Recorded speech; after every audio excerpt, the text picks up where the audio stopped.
something that we did earlier, that is finding expectation using conditional expectation. So I think I mentioned this, that sometimes this method of using conditional expectations to find expectation is useful if you are looking at the random sum of random variables.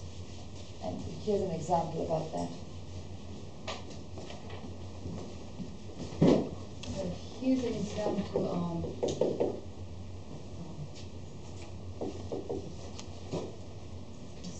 using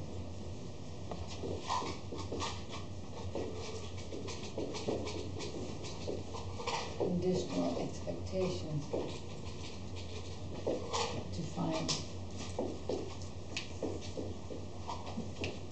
an unconditional expectation.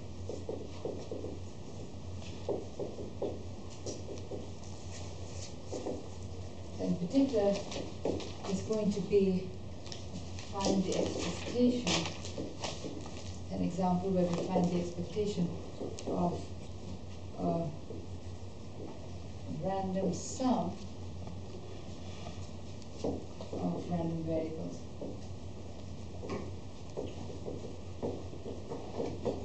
So that means I add up a random number of random variables. Alright, so here's the example. Suppose that the number of people entering a store on a given day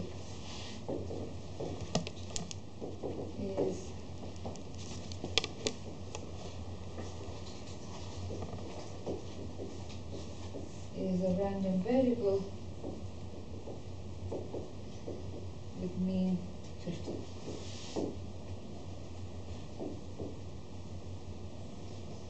Suppose that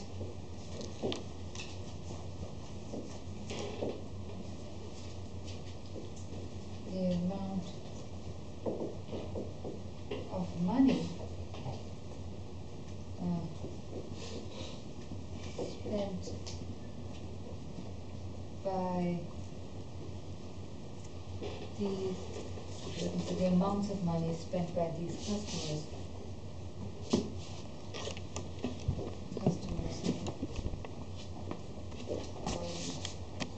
are independent random variables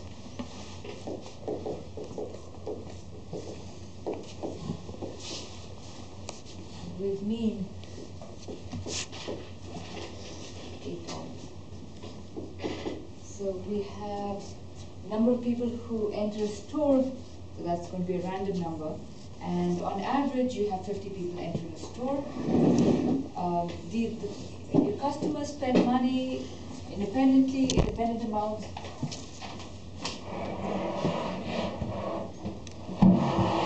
Spend independent amounts with a mean of $8. So that's for each customer.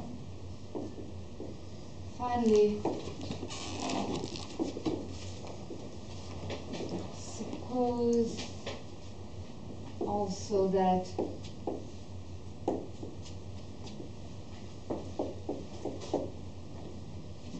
the amount of money spent by a customer is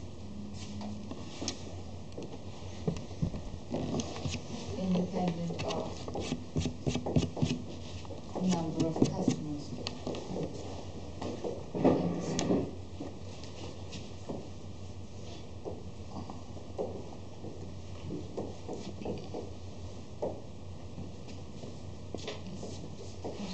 What is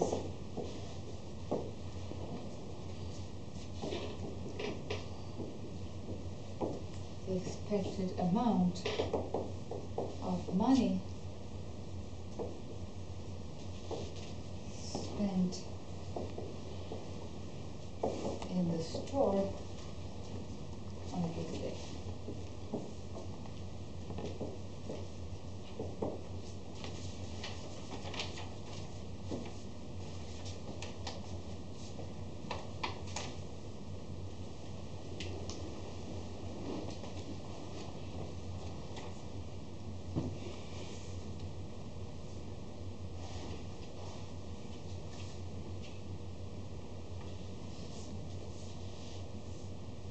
some ways, the answer to this is something you could guess even before you took this class. Okay? What I'm basically saying is you have a random number of people who come into a store on any day, and each person spends a random amount of money. Okay? Mathematically speaking, each person, the amount of money they spend is identically distributed. Okay? They equally I haven't exactly said that. All I've said is that they have the same need. Okay? On average, each person spends $8. Okay?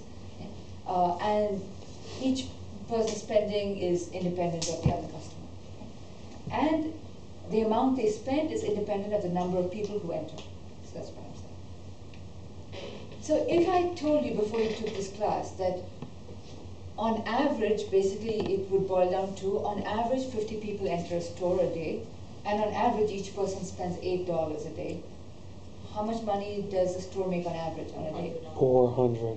Right, exactly. It's 8 times 50, right? Well, okay, so mathematically also it's exactly the same thing.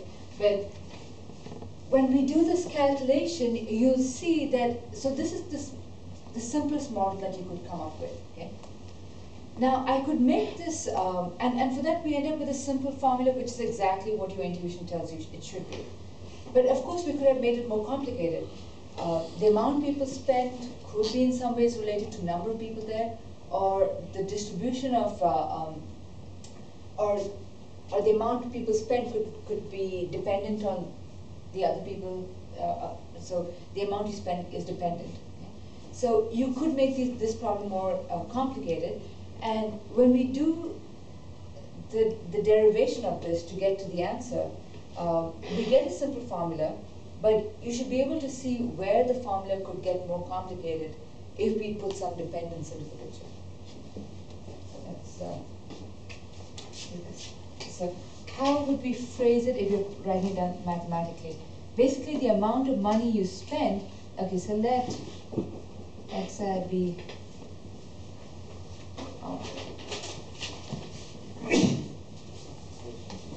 so now we're putting this down mathematically.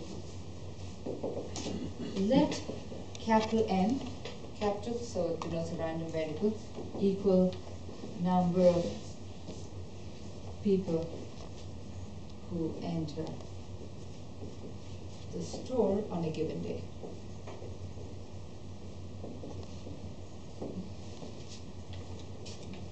And then let xi be the amount of money the ith customer spends, the ith person to enter the store spends. So whatever your random n is, your I basically goes from 1, 2, up to capital N. And of course, as n is 0, then you don't have any xi's at all. All right. Now, we're asked to find the expected amount that is spent at the store in a day. That's the expected amount is, you add up the amount spent by each person. So if you had to do a calculation, this is what you've got to calculate, the expected value of the summation of xi, summing from I going from 1 to n. So this would be the setup for the problem, whether the amount being spent by people was independent or dependent, or whether it was independent of n or not.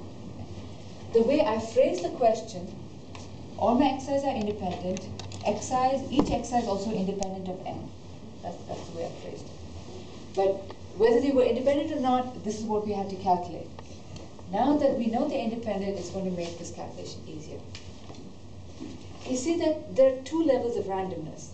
The amount of randomness for the amount each person spends, and the randomness that comes from the number of people who actually do enter the store. So when there are two levels of randomness, that is when you use this formula of conditional expectation, where you take the expectation of a conditional expectation, the way to write it down. So I would write it as a summation I equals 1 to n xi. I take the conditional expectation with respect to n, and then take the expectation of that. So this is what, I think I wrote down this formula earlier as this. If I wanted to find the unconditional expectation of x, if I have x and y that are jointly distributed, I can write it as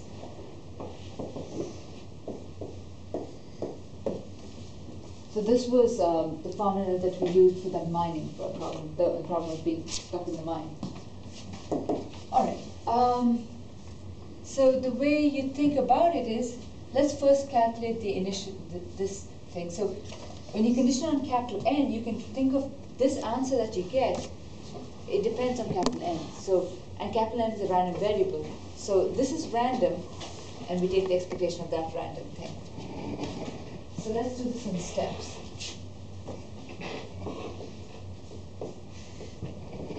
Going to capital N xi. Let's first calculate this conditional expectation and conditioning on something that's random. So this is going to be random. This is simply. Oh, wait a minute. Let's.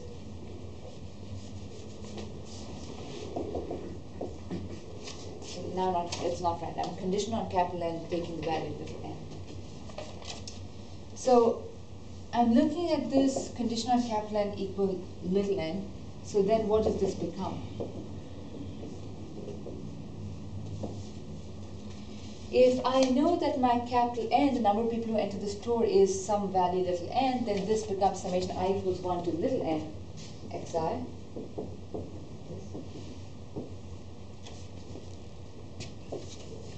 Now, here's this first level of, here's where it simplifies because we assume that xi's are independent of n.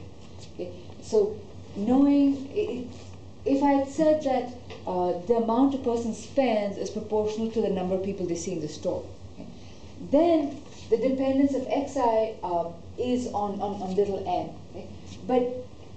But here, once I've conditioned this and I know n people have arrived, this now just becomes summation I equals 1 to n xi. There's no longer any dependence on n. Okay? Once I know, I just have to sum up to little n, because the distribution of xi doesn't depend on n. All right. So here I've used independence of xi and n for all I. That is, conditioning or not conditioning, the expectation is the same.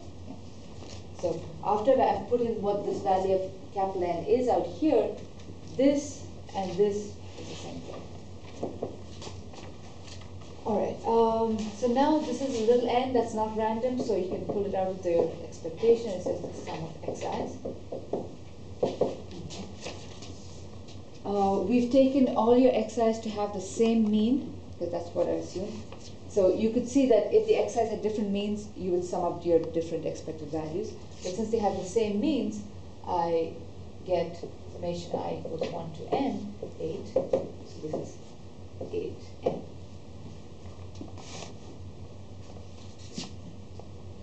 Oh, you know what? Let me not put in 8 right now. Just so that we end up with a general formula. All my expected value xi's have the same expectation. So I can say they all have the same expectation as x1. Okay? So I'm just going to put in x1. So this is n times expected value of x1.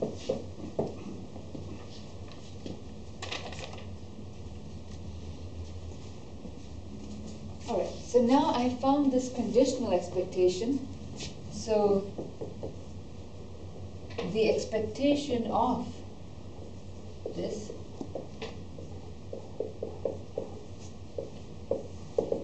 is just going to be the summation of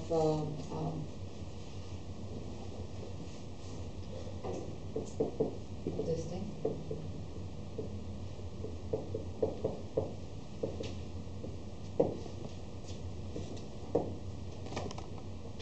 The probabilities that can.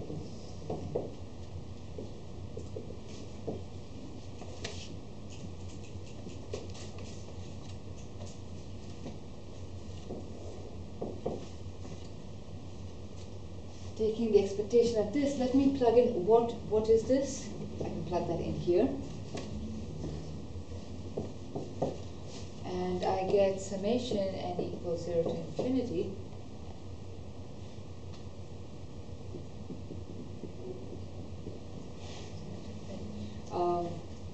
That was okay.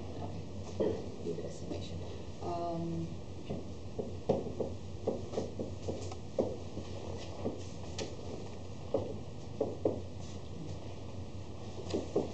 expected value of x1 is a number, I can pull that out.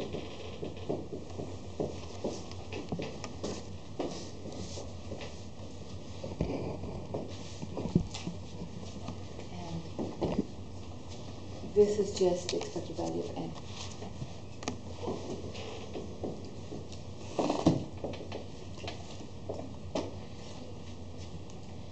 So this basically gives us a general formula for the following. Really quick, that is about right next to your circle. Is that summation to 0? Or n equals 0? Or I equals 0? I equals 1. No, the one before that.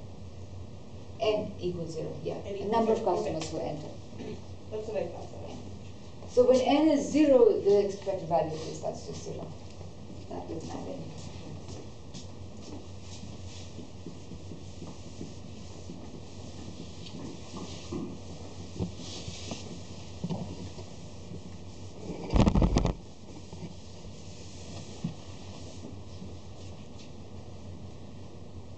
So basically what we found is, if I am looking at a random sum, that is, I sum up a random number of random variables, if my n is independent of xi's, and all my xi's are independent, and if all the xi's have the same mean, then this is always going to be my answer. I just take the mean of one of these and multiply it with the expected value of capital N, which is what your intuition tells you it should be, and that's exactly what you get mathematically.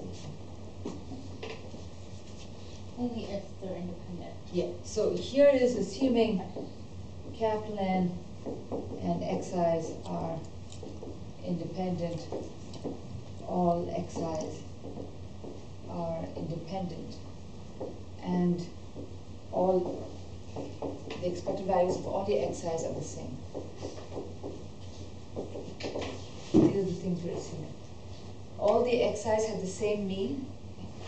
They're independent. All the xi's are independent of n. All the xi's are independent of each other. In that case, the expected value of this random sum is going to be the expected value of capital N times the expected value of n. So therefore, for this problem, expected total spending at store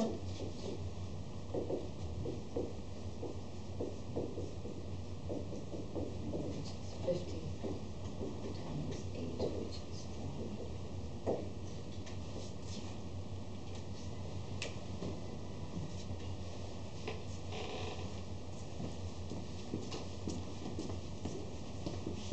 Okay, in this case, your capital N with number of customers, so I took them to be n equals 0 to infinity. Now, n could have been something that is continuous or discrete, but not just taking integer values. This would have been a better way for me to write this, which is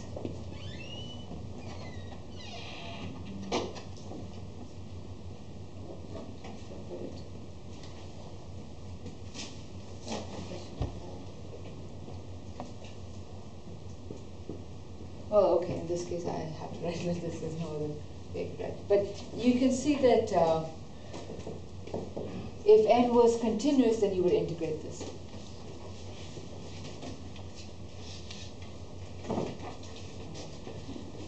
All right. This one, it's n times expected value of x1. Right. I'm sorry, where did? Right. N times expected value of Oh, and then the summation of that. right, yes. So it is the Okay. sum, n goes from 0 to infinity, of this term is basically this, which we just calculated. We calculated that first, was n times Right. expected value of x1. So we plug that in here. So summation of n times expected value of x1 times the probability n equals little n. Okay. And this is just a number, expected value of x1. Okay. In this case, it was 8. So I pull that out. So just the summation of n, probability n equals n. Okay. That's just a definition of expectation of n. Okay. Okay. Thank you.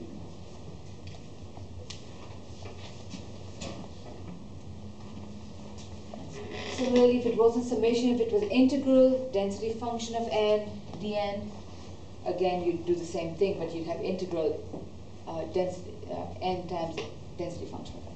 Right, okay. Which again is the definition of expected value of n. So that is conditional expectation.